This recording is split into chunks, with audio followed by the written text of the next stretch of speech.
जे आमचं जे खटेश्वर महाराज संस्थाचं देवस्थान जो आहे हे या जवळपास यवतमाळ जिल्ह्यात एक प्रसिद्ध देवस्थान आहे। तिथं एक खूप मोठं तलाव आहे। हे 100 ते 120 वर्षापासून त्याचा गाळच काढला नव्हता। गढूळ राहत होतं पाणी।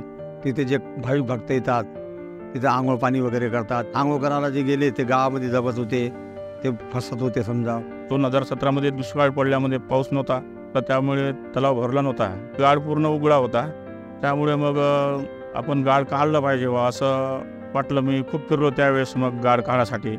त्याच्यानंतर सोनकासले आधी काम चालू होतं, तिथून असं माहीत झालं की नामा फाउंडेशनवाले गाळ टाकून देतात, त्यामुळे मग आम्ही त्यांच्याशी संपर्क साधला।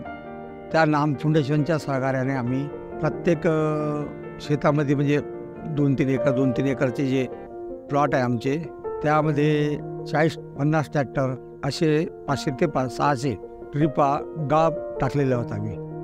2017 मेच्या 10 तारखेपासून तर मेच्या 30 तारखेपर्यंत त्या तलावातून 30,000 क्युबिक मीटर गाळ काढण्यात आला।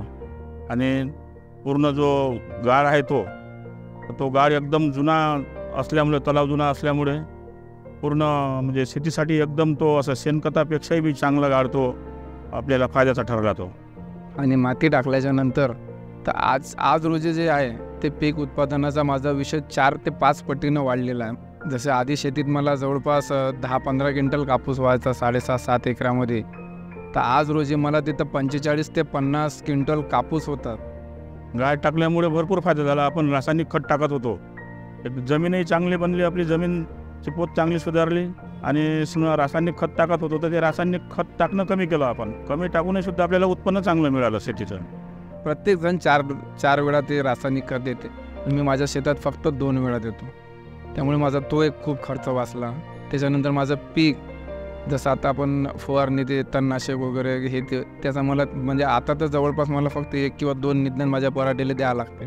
जास्त गवत होत नाही शेतात आणि जमीन इतकी चांगली राहते की आज रोजी बी माझी पराठी पूर्ण हिरवीगार असून माझ्या पराठीला आज रोजी 40 ते 50-60 गुंड आहे माझ्या पराठीला। आता 2-3 वर्षापासून तलाव पण आटलेला नाही आहे, पाणी पण भरपूर आहे। ढोरा जनावराला वगैरे सर्व पाणी भरपूर मिळते।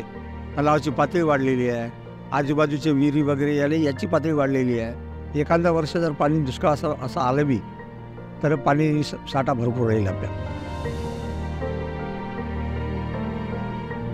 दरवर्षी तर खटेश्वर महाराज संस्थेला यात्रा भरते, त्या तलावातले जे बोटिंग करते तिथं त्या तिकीटप्रमाणे त्याचा व्यवसाय सुद्धा होते तिथं।